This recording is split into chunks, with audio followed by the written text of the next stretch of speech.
You have tuned into Breaking the Mask of Depression with your host, Diva with Depression.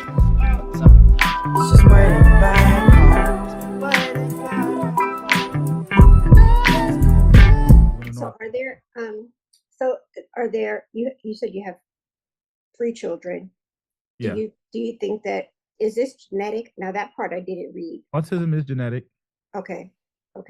Well, Have you seen it in the babies? I'm gonna say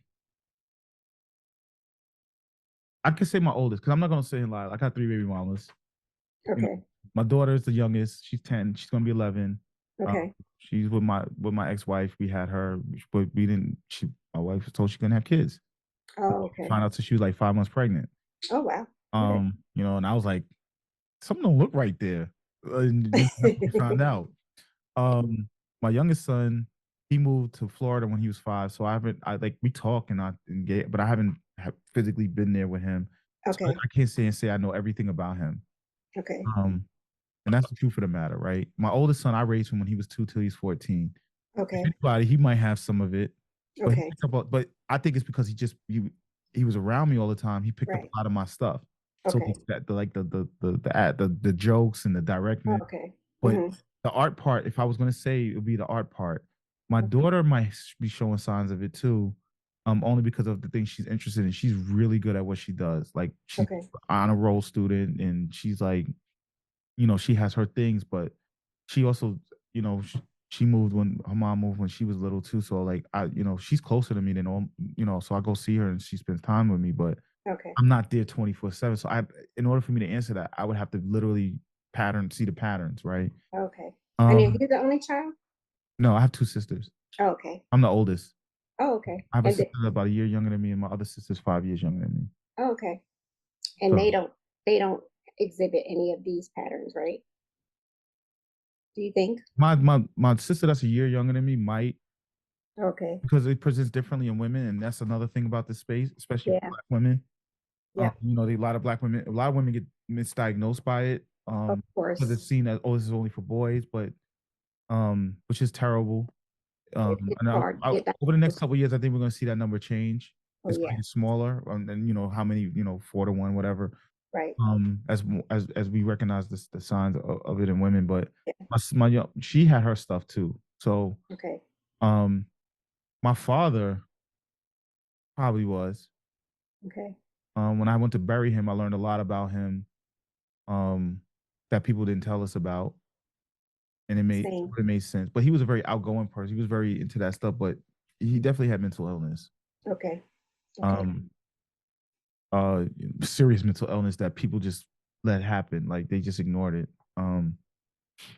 So, and he was alcoholic, so that's what killed him. Yeah. Um, but how he was living and everything, when I had to go clean up the house and stuff, it was disgusting. It was like, so I was like, I know the signs, so I was like, okay. Right. And then when Right. people started telling me stuff, I was just like, yeah, there was still a lot going on. My uncle was Yeah. telling me stuff about when they were growing up and all this stuff. I Hmm. was just like, wow. Yeah. Um, but yeah, it's genetic.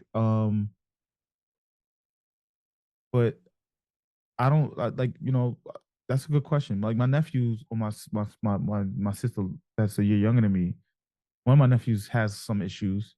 Okay. And I hate to say it that way, but that's the only But way at I can least say it right but now. at least that you know what to look for and Yeah. pay But my attention sister to. was also in denial for a long time about it. So when I would Right. tell her stuff, she didn't want to hear it. So Right. now she's paying the price for it. You know. We should pay attention eventually. I mean, he's 15, Right. but he's not a bad kid. He's just certain, like he used to have this weird obsession with his, like, he's a twin and he has Okay. 4 kids, and I was like, yo, he's too attached to you. Like, well, the kids will always, he would be the one that had the most behaviors when his mom would leave.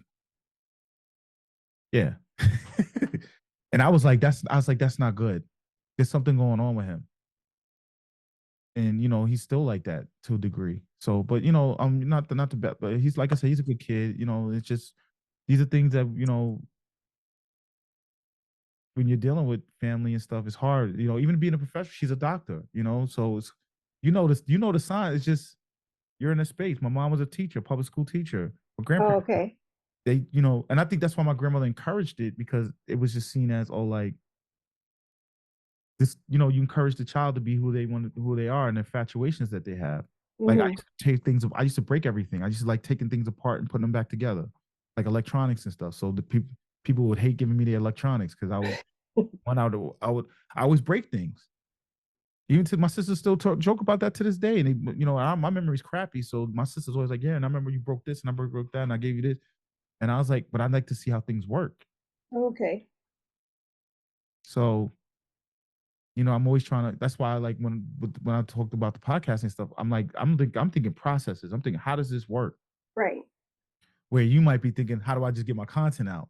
Listen. Right. And I'm like, no, but let's understand the process of how people process. That's why when I'm writing my course, my part course is like really it's extensive and because I've looked at patterns and listen to people, I listen to you guys in the community.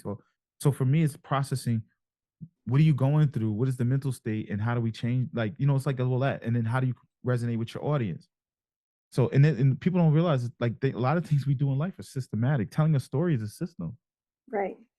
You know, mental health is a system on Right. how to deal with it, and how you deal with people is a system. My Right. problem with that is I miss social cues like crazy. Like I've had girlfriends, you know, I had girls that were interested in me, ask me if I was gay. You know, it got to the point where as I got older, when I would date, I would let women know, like, listen, here's a couple of things.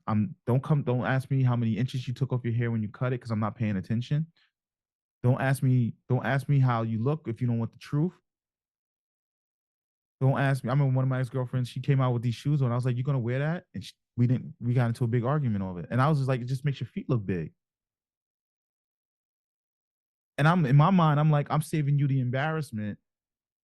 In her mind, she took offense, and I'm like I'm talking, shaking your.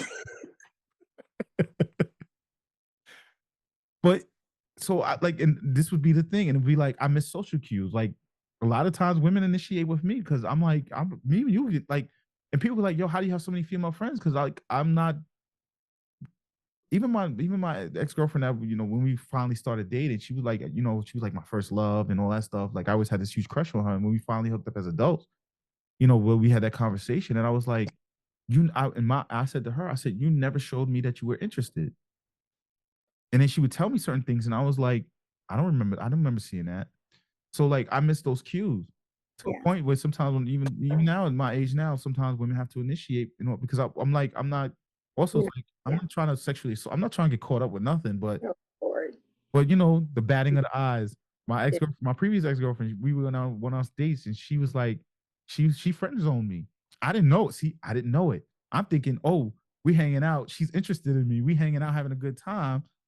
And she's like, no, you friend zoned. She said I friend zoned her because we were on a date, and I want people to understand this because you might think somebody is not paying attention to you. I love Star Wars. She knew this. She was into Star Wars. She had a Millennium Falcon bag. She had a Grogu ring on. Oh, She had the Star Wars T-shirt on. Whole time I'm talking to her, we had dinner. I didn't even I noticed the bag because it had like blueprints on it. So of course my mom, hmm. oh, blueprints. Right. And I was like, oh, that's the Millennium Falcon. Everything else I didn't know over the time, through the whole date. I'm looking at her shirt. Like at one point I looked at her shirt like 40 minutes. I was like, oh shoot. And then I realized, I was like, hold up. We went to get some Italian ices, and she has like a ring on with stuff, and I didn't notice it at first. And then I looked down and I'm like, oh.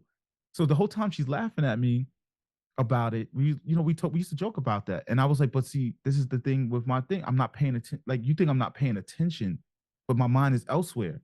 Right. So you put me in a bad position when you try to do these things. And you know, at the time I didn't even know, I didn't even have my diagnosis. So it was kind of just Right. like, oh, that's just the weirdness of Corey, right? Right.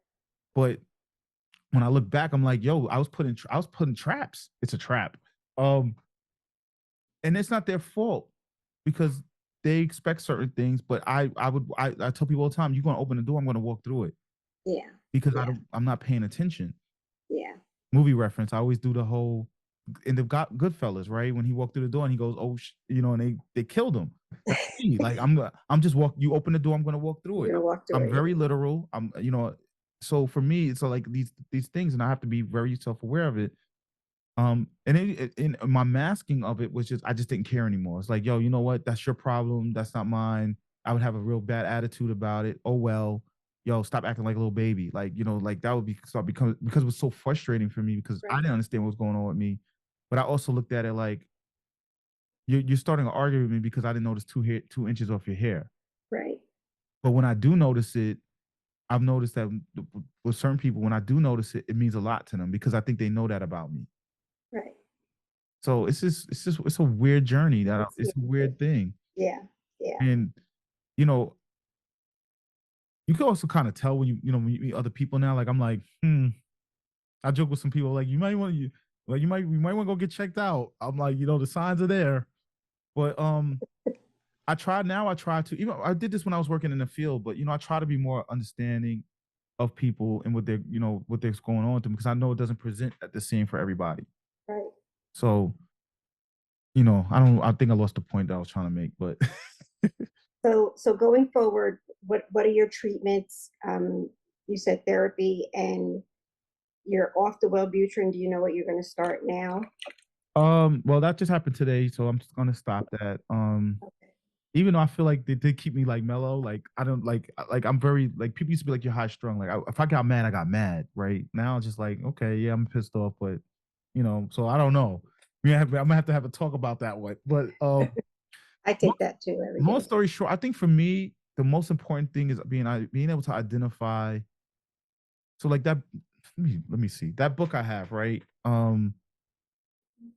That book has helped me a lot because she explains things on a in a very technical way of like explaining like what it she not only explains what it is but she also gives you things on how to deal with it, right. It's called Hmm. Care for Autistic People. That's the Okay. name of the book by Dr. Megan and Neef Okay. Neff and Neef Neff. So if anybody interested, I think people should, if you have people in your life, you should also listen to it. Okay. Like one thing I learned about there is so people think autism is auditory, it's like loud noises and stuff, right? I never understood why I had to go to Starbucks so much to do work. The chaos of it It's calming, is calming. But I have my headphones on and I'm listening to my music, right? but it's still But it's the sensory stuff. Um, One of the things I'm noticed is like I love movies, but I'm not a big. I like IMAX, but I don't like IMAX because it's a painful experience because it's too loud. But I love surround sound. I love good audio, right? So it's that conundrum. Um, Being in public places when it's crowds. I like going to baseball games. I like going to game, but the crowds and all that stuff, right? Uh, so it's like it's a weird thing, but the music part, the auditory part. So where some people like they shy from the auditory, like music, any place where there's music, I'm gonna be in there, right? right. So it's learning what works, like it's learning what works for you. So for me, the treatment is learning more about who I am and what are my triggers and what are the things that are, like and be and I said that this year my word was going to be embrace, right? Because that's a very hard thing for me to do. I'm very I'm a fighter. I don't like giving up. I don't like so but sometimes you have to embrace certain things in order to where somebody might say I look at it as giving up or losing, but it might just be embracing it. So that was like I have to challenge myself. So my treatment is one, addressing both the ADHD and the autism side of things, right? Understanding what that means for me. I think part of the treatment, and like you're saying, but I can't stop it. Is getting people around me to understand what is me and what isn't me. Um, and that part is probably gonna be the hardest fight of all of this because that's just how I am. When I have knowledge, I want to share it. So and I I'm that kind of person. My ex-wife used to like, yo, your brain's like a computer. Like I'll be rattling off dates and historical facts, and I'm watching stuff. Like I was watching Sinners this weekend, and the person I was with, I was kind of like, she was impressed, and I'm like, that was wrong, this was wrong, da da da, and going through the whole thing about it. But long story short, the treatment is me being able to learn. I'm relearning myself, Right. and that's hard too because I'm trying not to be the old person. And there's times when people, I feel like gonna hear a lot of movie reference. I feel like Like Michael Corleone on Godfather 3. Every time I get out, somebody wants to pull me back in. Pull you back in, yeah. And it's like, Yeah. bro, and I have to be conscious of that because it's so, one, the mask that I've lived was so, it became so much of my personality. It's second nature. Yeah. Right. It's also accepting my nuances, like, and I think that's why the music part for me, like putting out my music, because I used to keep that to myself. I would like, I was always very judgmental about my, like, letting people hear it because people would always have judgmental things to say. Yeah. And it's now, but now I have a new group of people that are like, oh, I want to hear it, and they like it, or like, I do seek validation. Sometimes people like they give me all these responses, then another one that I won't hear anything, and I'm like, okay, it's not for them. And then I have to remind myself, I didn't make this music for you. I made it for me, in whatever mood or whatever feeling I was having at that time, and I have to be okay with that. Like, it's good to get praise and that somebody tell you they like it, but it's like you got to work on that part. So relearning myself. I really was trying my best not to do medication, but in order for me to do the things that I really want to accomplish with this thing that I started with Black Podcast Association, and just to get certain things done, I have to find something that's going to help me to be able to focus better and to be able to be more productive. And because I have a grand idea that I want this thing to live beyond me, and I want it to be impactful on a global scale, and I can't do that in the current state I am. It limits me in a lot of ways, and I also have to pay attention to my mental health and my physical health. I'm not 20. I keep forgetting I'm not 20, and I can't go a week without sleeping and hop up and go party all night, drink, go straight to work the next day and be okay. It just takes its toll. So that part. What does that entail? It definitely entails me sticking with therapy, whether there's days I don't want to do it or not, or I don't have anything to talk about. I still have to show up. Yeah. Because the habit part, this is part of my life. So if I break it, then all hell's gonna break loose. Um, but being an active participant in my therapy, and that's the most important thing. Like when everything happened last year, and I remember pleading my case, like I'm gonna fix this. I'm gonna fix this. I said I'm going to therapy and I'm gonna fix it. And that's one thing about me. People like when Corey says he's gonna do something, it gets done. It may not get done how you wanted to get done. It may not get in time done, but it's gonna get done. It's gonna get done. So when I decided to go to therapy, it was like I had to have a conversation with myself. Okay, you blew this. You messed up royally. You can still, because I remember I did the whole Tony Soprano thing when I was therapy. I was like, listen, I remember I had this conversation. I said, listen, I worked in a space for 12, 15 years. I know the tricks. Mm. I'm giving you permission to be blunt, honest with me, all of that stuff. Like all that stuff. I know you got to be a professional, but I know it's not going to work with me. I'm going to see through it. I'm going to play this game with you. Right. But I also had to have a conversation with myself. Like, if you're going to do this, if you're going to sit here and say you're going to fix the issues you have, then you have to be part and parcel to it. Right. You have to be, Right. you have to commit to it. Right. And commitment means you got to let go of all that other stuff, the ego, the pride, the shame. And I was like, that's the whole point of going to therapy, is to be able to deal with that stuff. So if you're not, and I know people go to therapy and they don't always, I mean, I've had friends tell me they go to therapy and they still don't. One friend that I had a falling out with, when we talked about it, she was like, I still don't tell her everything. And I'm like, but bro, that it's not going to work that way. It doesn't work that way. So part of it was I had to let go. Right. I was like, this person, I'm paying this person to help me, so I don't do the same thing that I did before, to fix, not fix it, but to help me manage, so that I don't ever make a mistake like that again, because I lost something that I truly loved and care about. Yeah. And I was just tired of going through that. Like I always lose. And it's something I still work with, and I still talk about it, but I think I talk about it from a different space where I'm like, I'm tired of losing because of all these things that I went through. Yeah. Yeah. So I don't know what my treatment looks like. I also am the type of person, I defer to the experts. Now, some people might disagree, and I'm, even when I used to be a manager, and I would argue and push back on the expert. But I have to default, to your expertise, because you know more than I do. Now, if something doesn't resonate, instead of me going the route that I normally go, I'm trying to prove you wrong, I'm going to ask questions, and we'll have a talk. I mean, to the point where my therapist had to put me in my place a couple of times. And sometimes she had to remind herself of what I am, because I'm like, I'm pushing back, and she's like, she would, like the social truth, she would make a face, and I'm like, okay. And that would tell me, that would be the sign that maybe I'm doing too much. Right. So she had to figure out how to communicate with me both, so for me, the treatment, I don't know what it is, to be honest with you. I just know I need to focus. That's my main priority. Now, just get my focus. So whatever it is, and when I had the conversation with my doctor today about the medication, because I was like, well, maybe we should give it a little bit more, and she was like, no, this is the kind of thing where it either works or it doesn't, and we might have to explore other things for you. And I was like, okay. I was like, well, I'm going to take your advice on that, right? Yeah. Because you know So, better than I do the side effects, all that. Everything has an issue, right? So you know better. Do I stay on this for another 2 months? Because I know it also takes time, but you have to default to the person too. So it's I don't know my treatment. I know I just don't want to be that old person that I used to be. And I think that's my treatment plan is that I do everything possible to not be that person that shattered everything that I thought was that I was. I was in a good space last year. It's like I got yeah, somebody who finally understands me. We having a great relationship. Yeah, we have a great friendship. I was, BPA things were going well.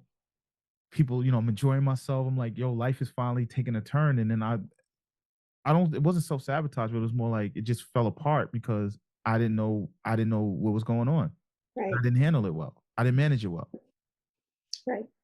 So that's my barometer. So that's the treatment. Is like don't be that old, don't be old Corey. So Didi, and whoever listens to this, you got a little tip on me. That's my little tell. If you hear me be like, don't be old. If I joke around, be like, yo, I'm not trying to be old Corey. Then you know that I'm in a space where I'm like, I'm fighting myself. I'm like internally, I'm having that conversation with myself. Like, you would handle it this way. That's not how you want to handle it now. Um, So Wellbutrin I've been taking for years and years and years. As a matter of fact, it was just increased again. So yeah, you do have to be careful with side effects. And Wellbutrin gives some people energy and it makes some people tired. it was giving me Um, drowsiness. I was like, and then that's it the mellows ADHD you part. out a little bit. I would sit down. Yeah, I was like, yo, like no matter how much sleep I get, I always feel like I didn't get any sleep. Why is that? yeah, I don't And know. the past 2 weeks, I would sit down and then I would just be like nodding off. Yeah, and they're like, no, Wellbutrin doesn't put you to sleep, and I'm like, yes, the first when you take it, you have to take a nap for like an hour, and then after that, it gives you the boost. Then you're good after I took that. a 2 hour nap before I got on here Yeah, with you, which I don't nap. Like that's not something I do. In the past couple of weeks, I've been taking my, some people's advice because I'm like, it's not enough hours in a day. I got so much to do, yeah, and also taking a nap throws me off. Like I can't, I'm like a locomotive. Like once I get going, I gotta keep going until I stop. So when I no, take a nap, it's hard for me to get back on track, and I have to learn to manage that. But I've been taking more naps these past 2 weeks than I've taken, since I was a little kid. yeah. You have to fit it in if you can. So, But I don't feel the energy boost after that. I still right. feel tired. I'm like, like even when I woke up today, I was like, Well, if it's by itself, then yeah, you're not going to get it. But if it's in combination with something else, and that's the second thing that I was going to say. I don't like. I'm not a. I always tell people whatever works for you. But when it comes to that ADHD thing, I don't know what else works other than like the medication. I am in the process of getting the test done. It's hard because of how severe my depression is and how to separate the two. But right. we are in the process of getting the appointment with a neuropsychologist to get the ADHD testing done, to get the right medication done, because ADHD is brutal, especially in adults. Trying to get your thoughts to get it's just horrible. And especially as you get older, I'm not much older than you are. So it just seems to be, especially with women, once you get into menopause and all those things, it gets worse. So if they find us, a medication for you to take for that, that should help much, much more, with Yeah. you concentrating and, getting into the groove and getting yourself back and having a good mix of old Corey and new Corey. Um, but I think that number one, I think it's awesome that you have a diagnosis, you're aware of your diagnosis, you're aware, and that's always a good thing. It sucks to be aware sometimes, Yes. but it also, the flip side of it is that when you do better. And sometimes I hate that term, but better, you do better. It is true though. Certain people, Yeah, but certain situations, yes. But your story is going to help people, especially Black men. Like we have this conversation all the time about Black men and health, period, not just mental health. I hope that you do, decide to do the advocacy part of it, because you'll I help a lot actually of brothers. I With actually am going one. So last Christmas, I was at a party and I was talking, a fellow podcaster. I was at her party and somebody there was I knew we was talking and she was like, I heard about, she was asking me about my diagnosis, just the experience I was going through, and we were talking, and I said something, and we both looked at each other, and I was like, okay, that's my project. So I'm going to be rolling out a podcast soon about it. The only reason why I haven't done it yet is I don't know how I want to. I don't want to just tell. I don't want it to just be interview based. Um, I'm leaning more towards a narrative, like documentary style, audio documentary style base, with interviews mixed in with storytelling. Which going to require a lot of work because that's not an easy. That's not it. That takes time. But I'm just, in order for me to do these kind of things, it has to be. I have to have it right, right. And people are like, oh, Yeah, just MVP, and I'm like, that's not how my brain works. I know, I know. Like when I look at something and I'm like, okay, I'm comfortable with this, because I also have, as I have a very high standard on a lot of things, Yeah, and some of that is probably my childhood trauma of being the black sheep in a family of educators, where your two sisters went to Ivy League school, went to boarding schools for, because they were so smart and all this stuff, and it's like, what's wrong with you? But school was never, I used to go. I'm sorry, sidebar. I used to go to when I was in high school. I used to just go to like my science class, take a test, and leave. So like that's how it was. But nobody took the time and the effort to really sit down with me and try to figure right. out like how to reach me. I had to go to alternative high school to excel in that capacity, and it was a smaller environment. And of course it had a bad rap, but most of the kids in there we had kids in there get 99s on their physics region. Exactly, exactly. It's just we just didn't fit into the system the way, we weren't good cogs in the system. So and people had life happen. So but um the important thing is the advocacy, and I do advocate in the black community. A lot of what I do is, it's not always how I see things, and my perspectives are not always popular amongst black people. But um, if we want to compete and we want to change things and we want to heal, I think a lot of people in our communities, and you might disagree with me, and that's fine. We talk about healing, we talk about our, fixing our issues and coming together, but I don't think people really want to put in the work, and because the work requires you to address yourself.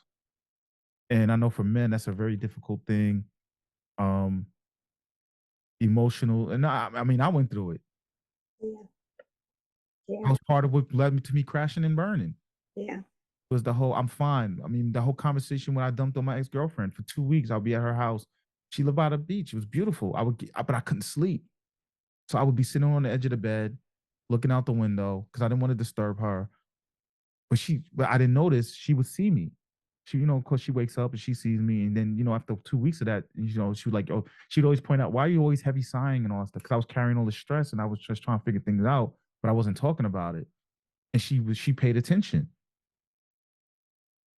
And when I realized it was affecting her, and she was like, I want to help him. Like she told her friend, I want to help him, but I don't know what to do. I knew Right, that's when it was a problem, right. right? You think you're wearing this mask, and the people around you, and I think that's another thing for people. And some people might disagree with me, but you think you're wearing this mask and it's protecting you. The people who really pay attention to you and care about you see through it. The You need to people that listen love to you, you the need to people that listen really to. love you. So when they like, Corey, I know, like when you like I'm fine, and like, no, it's not, I know you're not fine. You need to embrace those people Right. because they Yeah. know you better. You think you're fooling them because you're fooling Right. yourself. And that's the one thing I learned about masking with me is I thought I was fooling everybody because my friends Right. were like, "Why are you so intelligent? Why do you act like this? Why you?" And because it was being ostracized, Right. and I didn't understand myself. So I say, and I think that's the advocacy part. I think people need to hear, like, understand that this is a spectrum. Mental health, period, is a spectrum. Everybody has different responses. Yes, Right. there's generalized so that we can group them together so we can address it. But as you know, and I know in the DSM, you know, what might be oppositional, borderline, might be borderline like Right. so many, everything's so similar that they, and that's why people get misdiagnosed, medication doesn't work. And people don't understand that process and they think that the system is failing them. And it's like, no, this is not an exact science. Right. People argue if it's science at all, but that's another conversation, but it's That's a not an whole, exact yeah. science. And we have to figure things out. But you have to, I think part of that struggle is that people are not being honest with themselves, Right. and for whatever traumas they're going through, I think personally too, I've also learned fear. Like I'm scared all the time, but I attack my fear. Right. Right. I don't always attack it right when I want to, but eventually I face it. I learned that from playing sports, right? Playing football. Everybody that steps on that field is nervous. They may not act like it, but everybody's going through the same. That's why they have their rituals. That's how they deal with calming themselves and getting them into a And certain myself mindset. down. Yeah. When I played baseball, same thing. So it teaches you, you still got to swing that bat. You still got to get on the field. You still got to make that block no matter how you feel. Yeah. Yeah. So you learn to attack your fears. Um, but I think, that's the part. And I think a lot of people aren't ready for those conversations. And I have to figure, like you said earlier, I have to figure out how to bring you in there. Cause I'm very I'm very direct, like what's wrong with you? Like cut it out. But not everybody responds well to that. But I would Right. say for black men, if you're listening, get rid of your ego, bro. Doesn't make you any less of a man. Actually, it makes you less of a man. And you might not agree with me, but if a man is a protector, if a man is supposed to be the leader, if you're, we have a skewed vision of leadership. I learned that dating. Women tell me, they say, I want a man to be a leader. And I'm like, but are you ready to receive leadership? Because the first thing you don't understand is leadership has different. Some leaders, you think the leader is a drill sergeant, the person that's telling you what to do. And that's not it. Leadership is sometimes, yo, I'm gonna let you, like, okay, go do what you got to do. Did Right. you learn your lesson? Like it's got, like, there's different forms of leadership and different types of personalities for leadership. I think I do well at it because I manage. I tell people all the time, I manage teams. Sometimes I was the only guy in a job with nothing but women. Right. And I've had to learn, and I also had to learn, despite my obstacles, how to communicate with them in order to get them to reach their fullest potential in the job that they were doing. Right. So I'd say this to men, like being a leader, you got, you know, this internet thing and this podcast space, which is why you see, I know time is, but we like to throw out Don't get me accountability. started. We need to throw out the word, men like to throw out the word accountability. And that means you have to be accountable for your actions, and not for your actions, the effects your actions have on those around you, especially if you're going to have the attitude of these people don't know. Right. So if you're going to take that attitude, like the people around you are, for the sake of conversation, lesser than because you're a man, then the accountability is even 10 times higher on you. Because now Yep. you have a fiduciary, look up the word fiduciary responsibility as a leader to guide them, which means that you're 10 times more responsible for the outcomes that happen because of your leadership. So you got to let go of your ego. And leader in submission, another word. And I'm not a religious person, but King Solomon, right? People love to use King Solomon. But people don't understand that submission is a symbiotic relationship, right? And we have history proves us. French Revolution is a perfect example of the attitude of I'm a king, let them eat cake. And what happens when you eat cake? You lose your head, right? So the wisdom of King Solomon worked so well because he knew when to give and he knew when to take. And I think people don't understand that. So the whole ego thing behind a woman submitting to me, if that's your attitude, or the world submitting to me, you got to realize that the world will eat you alive if you continue to think that it's supposed to just submit to you all the time. You're gonna meet the Yep. right one. You're gonna FO, FAFO, right? You're gonna mess with, Right. and a lot of you guys go through that, and then you want to come back crawling. And I learned that I had to learn that lesson too. So, but if you're serious about your mental health, and you're serious about protecting the people around you, your kids, the woman you love, or the family you built, or yeah, whatever your preferences in regards to relationships. If you're really a protector, then you have to start with yourself first. Yep. And you Yeah. got to let go of the ego and the arrogance of it because a lot of that's you already internally feel small, and Yeah. you're going to meet the right man that's going to prove to you how small you are. For every tough guy out there, there's a guy tougher than him. So, That's why we're losing so many oh yeah, there's a because they lot don't of know how to regulate their emotions. yeah. So like, it's okay to but I'm going to say this too because I've had this happen. If you're with a man and he's finally he's coming around, some women, if he cries, if he's opening up, you gotta let him do that. Let them do it. It's not a testament of his weakness of his manhood. No, Because if you do that, you're gonna test. He's gonna show you how much of a man he is, and it doesn't always end well. exactly. Exactly. So it's a symbiotic relationship. Right. Right. You got to give, and you got to know when to give, and you got to know when to take. And I think that's the biggest obstacle in a lot of spaces. And as much as guys try to act like they do things for themselves, for men do things. We do a lot of things to impress women. A lot of that protector stuff comes from the idea that this is what women want from a man. Yeah. Yeah. Women, we probably should do. I should do a podcast about this. But point is, the ego, all that stuff needs to be let go. Yeah. If you really want to heal and you really want to fix the issues that you have going on with yourself and address your trauma, we have to get it together. you got to buy into it. Nobody's. It's just like anything else. If it's in business, if you don't put no money in the skin in the game, nobody else is gonna put skin in the game. And I think that's why I don't. That's one reason why I think I go so hard at trying to get people to understand because I put a lot of skin in this game, and you're gonna respect the fact that I'm putting in the work. Yeah. And I'm gonna let you know you're gonna respect it, or we just not gonna be friends anymore.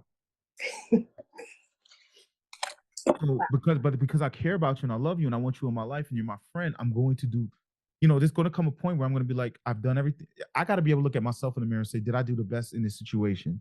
Right. And for me, there's a very high standard for that. So, and that's I got to work on in preaching that to the choir. I got to work on that in therapy too, and I'm working on it. My therapist likes to always remind me of that when I'm dealing. And as long as you did the best that you can do, that's all. Right. That's all you can do. So it's not transactional. Yeah. If you're in this if you're dealing with your mental health for transactional purposes, like I'm doing a lot of what I'm doing because I care about the people around me, but I'm also doing it for myself. Right. Yeah. Don't worry about what you're going to get back because you ain't going to get it back. And it's not going. If you do, it's not going to be in the way you had it. Right. Which is fine too. Yeah. But you need to, you gotta let go. You gotta stop the stuff, man. It's you're not less of a man. Yeah. It's like people talk about, yo, man should be working like you can't you're just working. It's a slow death. And you have a right. Men have a right to be on this planet, enjoy their lives, just like everybody else does. Right. Right. You're entitled to. If you're a human being, and if it wasn't meant for you to feel it, you wouldn't be a part of your makeup.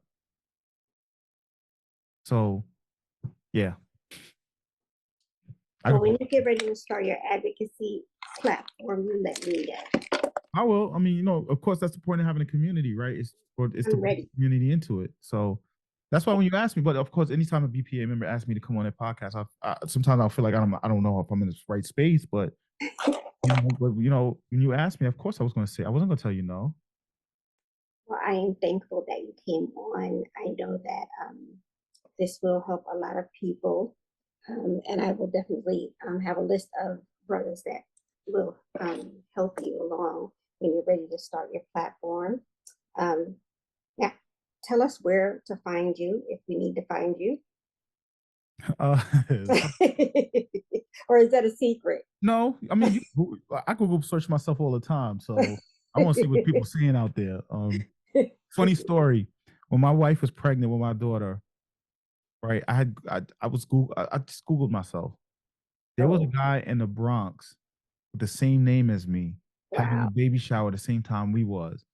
And the funny thing was I showed it to my ex-wife because I was like, we don't need nobody coming up with Google searches saying Corey got 2 babies at the same time and he's doing.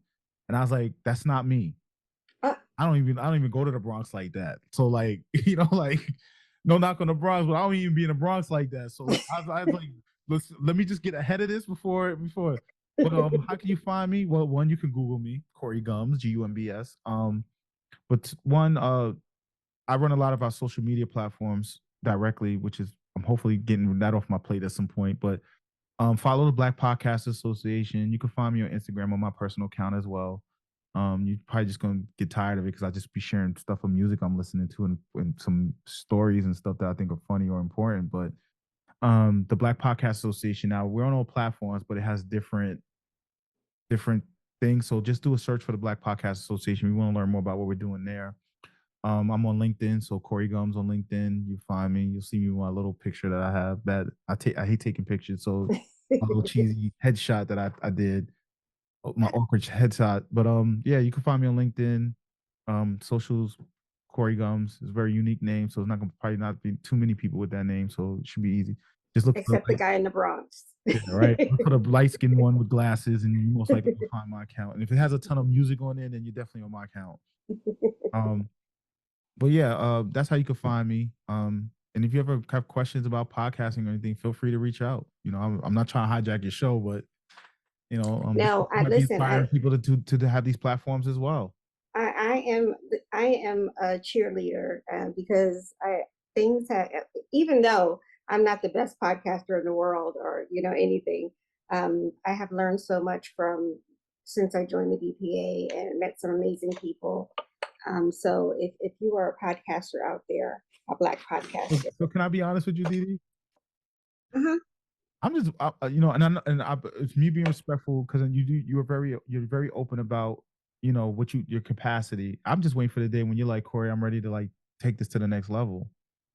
Oh, take what to the next level? What you're doing right now. Oh, everybody keeps saying that, and I'm like, could No, y'all I'm write just me a saying, note and tell but me that's where the I'm point. headed? That's the purpose of our community to meet you where you're at, and then when you're ready to give you the support and stuff you need. And I know because you like you said you're very open about what you're feeling and your struggles and stuff, and you show up.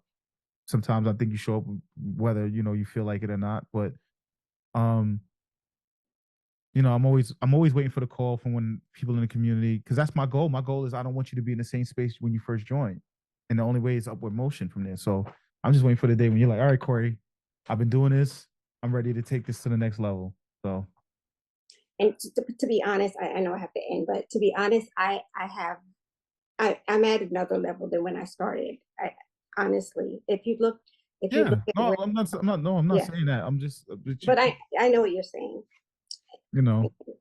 So, like I said, I want to see everybody win. I want this to be profitable. I want this to whatever your goal. You might be doing this. You're not doing this for money, but whatever it is your goal is, I want to make sure you get as close to that goal as possible. So Thank that's why you. I do what I do. But anyway, thank you. I really appreciate having this conversation, and I want people to understand. Sometimes for me, I'm open about it, but being vocal, talking it out, and having conversations with people. Sometimes you like every time I talk about it, I hear something different.